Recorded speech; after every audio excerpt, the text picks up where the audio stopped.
बिस्मिल्लाहिर्रहमानिर्रहीम अस्सलाम वालेकुम। Welcome to my channel. Hope कि आप सब ठीक होंगे। बहुत सारी दुआ आपके लिए और आपकी फैमिली के लिए कि अल्लाह पाक आपको हमेशा खुश रखे, आबाद रखे, सेहत और सलामती के साथ रहे। मैं हूं रेहाना रज़ा और आप देख रहे हैं मेरा यूट्यूब चैनल। अगर न्यू है तो प्लीज़ चैनल को जरूर सब्सक्राइब और लाइक कर लीजिए। अच्छा जी, MLO को लेके बहुत सारे लोगों के जहन में बहुत सारे सवाल हैं कि 2000 के MLO के बाद ज़हीर के ऊपर जो इल्ज़ामात हैं या फ़र्द जुर्म है जिसमें रेप की दफ़ात शामिल हैं और किस किस किस्म की चीज़ें जो है एलिगेशन लग सकती हैं और इस केस के अंदर किस तरह से इनकी जो है ना किक्की मनोड़ने का टाइम आ चुका है। तो वो सारा कुछ जो है अहमद जट साहब ने बड़े खूबसूरत तरीके से अपनी वीडियो के अंदर ये तमाम चीज़ें हमें वाजे करके बता दी। तो वो वीडियो मैं आज आपके साथ शेयर कर रही हूँ, आपने पूरी गौर से सुननी है आखिर तक। तो आपको इसमें बहुत से अहम सवालों के जवाब मिल जाएंगे जो कि इस केस को आपको समझने में आसानी देगी कि ये केस अब ट्रायल कोर्ट में चलेगा। ठीक है, ट्रायल कोर्ट में चलेगा और इसके साथ फिर उसके बाद आपको पता होगा कि जिस तरह से फ़र्दन फ़र्दन चीज़ें चलती जाती हैं। अच्छा, यहाँ पे बहुत सारे सवाल लोग कर रहे थे और बहुत सारी खामखा की बहस चला रहे थे कि भाई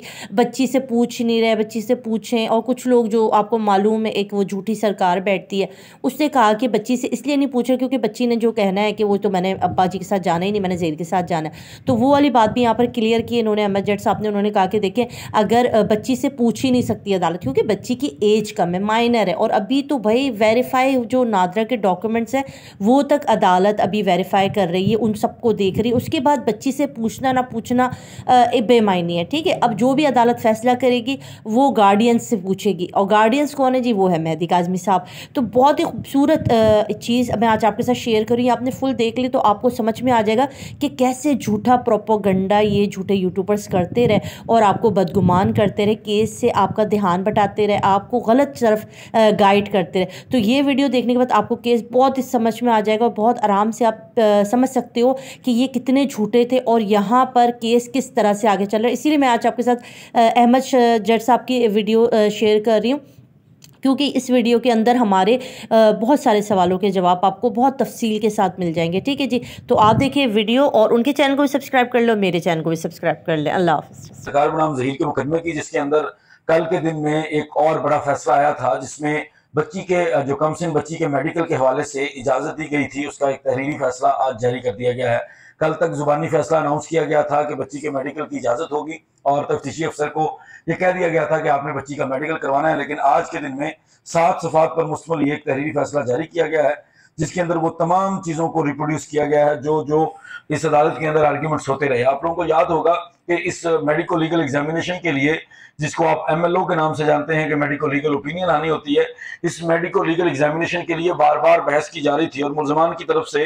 कई तरीकों से, कई हथकंडों से इस चीज़ को डिले करने की कोशिश की जा रही थी। और लेकिन कल के दिन में इसके ऊपर फैसला कर दिया गया था, जुबानी फैसला सुना दिया गया था। लेकिन आज के दिन में 7 सफ़ात पर मुश्तमिल ये तहरीरी फैसला जो एडिशनल डिस्ट्रिक्ट एंड सेशन जज 7 है, जो जेंडर बेस्ड वायलेंस की कोर्ट है, ये एक स्पेशल अदालत है ईस्ट की, बिफोर मिस्टर इलियास जो जज साहब हैं, उनका नाम है इलियास साहब, इनकी तरफ से 8 सफ़ात पर मुश्तमिल ये फैसला और 12 पैराग्राफ के ऊपर ये फैसला जो है, जिसके 12 नंबर पैराग्राफ के अंदर इस फैसले को कंक्लूड किया गया है और ये कहा गया है कि मेडिको लीगल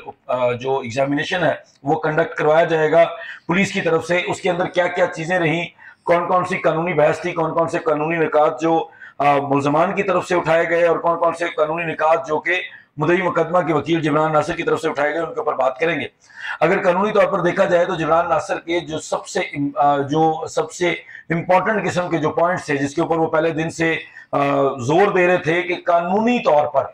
कुछ कवानीन को कोट कर रहे थे, कुछ कानूनी प्रोविजंस को कोट कर रहे थे, कुछ ऐसी जरूरियात हैं हमारे कवानीन के मुताबिक, हमारे रूल्स के मुताबिक, उन चीज़ों के अंदर ये लिखा गया है कि जब भी इस तरह के मुकदमात होंगे तो उसके अंदर जो मेडिको लीगल एग्जामिनेशन है, ये किसी की ख्वाहिश के ऊपर नहीं बल्कि कानूनी तौर पर ये रिक्वायरमेंट होगी और ये ज़रूरी कंडक्ट किया जाएगा। इसके अंदर किसी की ख्वाहिश का नहीं देखा जाएगा कि किसकी ख्वाहिश पर होना है। एक सवाल जो सब आप लोग बार बार पूछ रहे थे, कल भी हम लोग जब लाइव कर रहे थे, परसों भी बात कर रहे थे, उन सवालात के अंदर बार बार ये सवाल आ रहा था कि बच्ची की जो कंसेंट है, बच्ची की जो मर्जी है, क्या वो इस मेडिको लीगल एग्जामिनेशन के लिए जरूरी होगी या नहीं होगी। ये बार बार सवाल जनरल पब्लिक से भी उठाया जा रहा था और इस सवाल के ऊपर मुल्ज़मान की तरफ से अदालत के अंदर बहुत ज्यादा खेलने की कोशिश की गई, जिसके अंदर मुल्ज़मान का बार बार ये मौक़िफ़ था कि बच्ची की चूंकि इजाजत नहीं है, बच्ची अपना 164 का बयान दे चुकी है, बच्ची ने अपनी मर्जी से सब कुछ किया है, लेकिन इस सब के बावजूद एक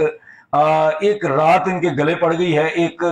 जो सिर्फ एक रात का फर्क है, वो फर्क जिस पर पहले दिन से हम बात कर रहे थे, जिस पर हम पहले दिन से चीजें डिस्कस कर रहे थे, कि पहले दिन से हम बात करते थे कि जो 16 तारीख को बच्ची को कराची से निकाला गया और 17 तारीख को का निकाहनामा जो है वो 24 या 25 तारीख को शो किया गया था, वो जो 16 तारीख से 17 तारीख वाला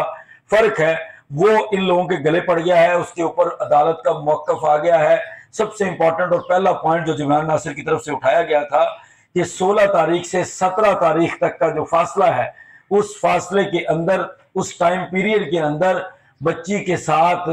कुछ भी जो हुआ है वो बदफेली के जुमरे में आता है, वो जिनसी ज्यादती के जुमरे में आता है, इसलिए उसके मुताबिक बच्ची का मेडिकल होना जरूरी है। उसके अलावा चूंकि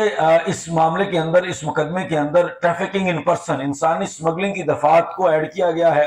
रेप की दफात को पुलिस की तरफ से ऐड किया गया था। जब जिस वक्त ये मेडिको लीगल एग्जामिनेशन की दरखास्त दी गई थी ऑनरेबल कोर्ट के अंदर, उस वक्त चूंकि इसके अंदर रेप की दफा भी शामिल थी और इंसानी स्मगलिंग की दफात के मुताबिक तो चलान को एक्सेप्ट भी कर लिया गया है। तो कानून ये कहता है कि जब भी इस तरह की दफात लगाई जाएंगी, इस तरह की दफात के ऊपर बच्ची का मेडिकल लाजमी करवाया जाएगा। और मेडिकल के लिए इस पूरे तहरीरी फैसले के अंदर 7 सफ़ात के अंदर बड़ी तफसीलात हैं। इसमें जो मुल्ज़मान की तरफ से बयानात या मुल्ज़मान की तरफ से जो आर्ग्यूमेंट्स दिए गए हैं उनके वकला की तरफ से, वो दलाइल बड़े अजीब से हैं, उसमें बड़े मज़ाइका खेज से दलाइल हैं। उसमें बार बार ये हवाला दिया जा रहा है कि बच्ची तो अपनी मर्जी से चली गई थी, बच्ची को सिंध हाईकोर्ट ने भेज दिया था, बच्ची का तो अपना बयान 164 का मौजूद है। फिर यहां तक कह दिया गया कि जब ओसिफिकेशन टेस्ट हुआ था उसको भी मेडिकल डिक्लेयर करने की कोशिश की गई कि बच्ची का, चूंकि ओसिफिकेशन टेस्ट जब हुआ था तो अब उसके मेडिकल की जरूरत नहीं है, जो कि वो शायद भूल रहे थे कि अदालत को भी इल्म है कि वो ओसिफिकेशन टेस्ट हाई कोर्ट की प्रोसीडिंग के अंदर हुआ था, बड़ा मुख्तसर सा हुआ था और वो सिर्फ बच्ची की उम्र के हवाले से हुआ था। और उसके बाद वाला जो मेडिकल, भी पूरा मेडिकल बोर्ड बैठा था जिसके अंदर पाकिस्तान के तारीखी मेडिकल बोर्ड ने फैसला दिया था, वो मेडिकल बोर्ड भी बच्ची की उम्र के हवाले से बैठा था। इसके अलावा किसी चीज को उस मेडिकल बोर्ड ने नहीं छेड़ा। कोई बच्ची के ऊपर जिनसी तशद्दुद की बात, कोई बच्ची के साथ जिनसी ज्यादती की बात, इन तमाम चीजों से रिलेटेड या जरा सा भी किसी तशद्दुद से रिलेटेड मामलात को उस मेडिकल बोर्ड के अंदर भी नहीं छेड़ा गया। इसलिए आज तक वो मेडिकल बोर्ड मेडिकल हुआ ही नहीं जो मेडिकल इस तरह के मुकदमात में होना चाहिए था। और अदालत ने भी अपने रिमार्क्स के अंदर, अपने कुछ कमेंट्स के अंदर ये चीज वाजे की, अदालत ने इस चीज से भी एग्री किया कि ऐसे मुकदमात में तो फौरी तौर पर मेडिकल होना भी चाहिए था, होना जरूरी है। ऐसे मुकदमात में अगर आप मेडिकल नहीं करते तो बहुत सारी चीजें जो है वो छुप जाती हैं, बहुत सारी चीजें जो है वो सामने नहीं आ पाती। ये सारी वजूहात थी। लेकिन इसके अंदर जो सबसे इंपॉर्टेंट चीज थी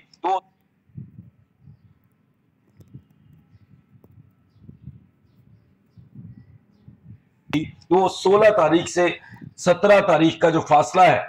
16 तारीख को जब बच्ची को अगवा किया गया कराची से एफआईआर के मुताबिक, और 17 तारीख तक वो बच्ची सीडीआर के मुताबिक लाहौर के अंदर पहुंचाई गई। उसके बाद 25 तारीख को एक निकाहनामा शो किया गया, एक निकाहनामे को वायरल किया गया, पब्लिक किया गया। उसके बाद बच्ची को फिर छुपा लिया गया। ये सारी चीजें जो है वो इंदिया देती हैं कि 16 तारीख से 17 तारीख वाला जो ड्यूरेशन है, वो जो टाइम पीरियड है, वो जो 24 घंटे से ज्यादा का टाइम है, वो जस्टिफाई नहीं होता। उस टाइम को जस्टिफाई करने के लिए बच्ची के मेडिकल की जरूरत है। बार बार बच्ची के नाम का कार्ड खेला गया, बार बार आर्ग्यूमेंट्स के अंदर भी बच्ची का हवाला दिया गया। बच्ची की तरफ से कंसेंट होनी चाहिए, बच्ची की तरफ से मर्जी होनी चाहिए, जिस पर अदालत ने जिब्रान नासिर के इन दलाइल के साथ एग्री किया। अगेन जो मैंने आपको पिछले वीलॉग के अंदर बताया कि 14 साल उम्र वाली जो बात है, जो बर्थ सर्टिफिकेट की बात है, वो डॉक्यूमेंट जिसकी बात आप और हम पहले दिन से करते हैं कि उन डॉक्यूमेंट्स की बड़ी हैसियत है, उन डॉक्यूमेंट्स को झुटलाया नहीं जा सकता। और इसलिए, और मैं आप लोगों से पहले भी कहता था कि जब भी अदालतों के अंदर बातें होंगी, जब आपके ट्रायल कोर्ट के अंदर ये चीजों का जिक्र होगा, उस वक्त ऐसे डॉक्यूमेंट्स की हैसियत गिनी जाती है जो कानूनी तौर पर जिन डॉक्यूमेंट्स को कन्फ्रंट नहीं किया जा सकता, जाहिर है उसके साथ का कोई और डॉक्यूमेंट मौजूद नहीं है। दो डॉक्यूमेंट्स का आपस में क्लैश हो तो किसी तीसरी चीज के ऊपर जाया जाता है। लेकिन अगर डॉक्यूमेंट एक ही एग्जिस्ट करता हो और उसको जो कंसर्न डिपार्टमेंट है जिसने वो इशू किया है वो उसको वेरीफाई करता हो कि हमने ये इशू किया है, तो कभी भी ऐसे डॉक्यूमेंट्स को निगेट नहीं किया जा सकता, बल्कि उन डॉक्यूमेंट्स के मुताबिक चला जाता है। और यही इस मुकदमे के अंदर हुआ। एमएलओ को इशू कराने के लिए भी 14 साल बच्ची की उम्र के हवाले से एग्री कर लिया गया है। कि चूंकि बर्थ सर्टिफिकेट के अंदर 14 साल बच्ची की उम्र है, इसलिए 14 साल की बच्ची का जो अपनी कॉन्सेंट है वो नहीं बनती। और अगर इसके अंदर वो तमाम चीजें देखी जाएं, रेप के कवानीन या बाकी मामलात के अंदर देखा जाए तो कवानीन के मुताबिक, और खासकर सिंध के अंदर तो कवानीन के मुताबिक 18 साल से कम उम्र बच्ची को भी माइनर कंसीडर किया जाएगा और उसकी कंसेंट नहीं मानी जाएगी। अगर किसी की कंसेंट मानी जाएगी तो वो जो मैं बात आप लोगों को हमेशा कहता हूं कि वो मानी जाएगी नेचुरल गार्डियन की, जो उसका कुदरती तौर पर वारिस है। और वो कौन है उसका वाली वारिस? वो मेहदी अली काज़मी है। अगर मेहदी अली काज़मी की कंसेंट मौजूद है तो बच्ची की कंसेंट जो है वो इममटेरियल हो जाती है, बच्ची की कंसेंट की हैसियत नहीं रहती। ये अदालती फैसले के अंदर आ चुका है। उसके बाद सबसे ज्यादा इस मेडिको लीगल एग्जामिनेशन को डिले करने के लिए या इस मेडिको लीगल एग्जामिनेशन को रिजेक्ट करवाने के लिए, चूंकि मुल्जमान के लिए बहुत बड़ी तलवार है जो लटक रही है कि बच्ची के मेडिकल के बाद बहुत सारी बड़ी चीजें सामने आ सकती हैं, बड़े नए नए इंकशाफात हो सकते हैं, बहुत डिफरेंट किस्म की इन्वेस्टिगेशन सामने आ सकती है, नई दफात ऐड हो सकती हैं। इस वजह से वो बार बार इसको जुटला रहे थे। तो बच्ची का कार्ड, जिस तरह मैंने आप लोगों को पहले बताया कि बच्ची के नाम को इस्तेमाल करने के साथ साथ ये बात बड़ी इस्तेमाल करने की कोशिश की गई कि जो मेडिको लीगल एग्जामिनेशन का एक प्रोसीजर है, 2 फिंगर टेस्ट होता है पाकिस्तान के अंदर, लेकिन उसको पाकिस्तान के अंदर कुछ अदालती नज़ायर की रोशनी में उनको बैन कर दिया गया था और उससे मना कर दिया गया था कि खासकर 18 साल से कम उम्र बच्ची के लिए ऐसे ऐसा मेडिकल कंडक्ट नहीं किया जाएगा जिसके अंदर 2 फिंगर टेस्ट हो, बल्कि टेक्नोलॉजी के लिए और बहुत सारी टेक्नोलॉजी को इस्तेमाल करते हुए और बहुत सारे तरीकेकार हैं जिनके अंदर मेथड्स को इस्तेमाल करते हुए बच्ची का मेडिकल कंडक्ट कर सकते हैं, जिसमें बच्ची की इज्जत भी, बच्ची की हुर्मत भी डिस्टर्ब ना हो और जो मकसद है, जो मेडिकल के अंदर से निकालना मकसद है, वो सारी चीजें पूरी हो जाएं। उन चीजों के लिए तमाम चीजों का जिक्र किया गया है कि जो सिंध का इस वक्त प्रोसीजर होगा, इस ऑर्डर के अंदर वो प्रोसीजर भी बता दिया गया है कि कौन से प्रोसीजर के मुताबिक और कौन सा अफसर जो है वो इसको कंडक्ट करेगा, किस अफसर के पास पुलिस लेकर जाएगी और कौन से वो डॉक्टर कौन सा होगा जिसकी तरफ से ये मेडिकल करवाया जाएगा। जिसमें सबसे पहले ये कहा गया है कि खातून डॉक्टर होगी जो ये मेडिकल कंडक्ट करेगी और पुलिस सर्जन के पास रेफर किया गया है कि मामला जो है वो पुलिस बच्ची की कस्टडी लेगी शेल्टर होम से या जहां भी चाइल्ड प्रोटेक्शन सेंटर्स में जहां बच्ची को रखा गया है, वहां से बच्ची की तहवील लेकर बच्ची को सख्त सिक्योरिटी के अंदर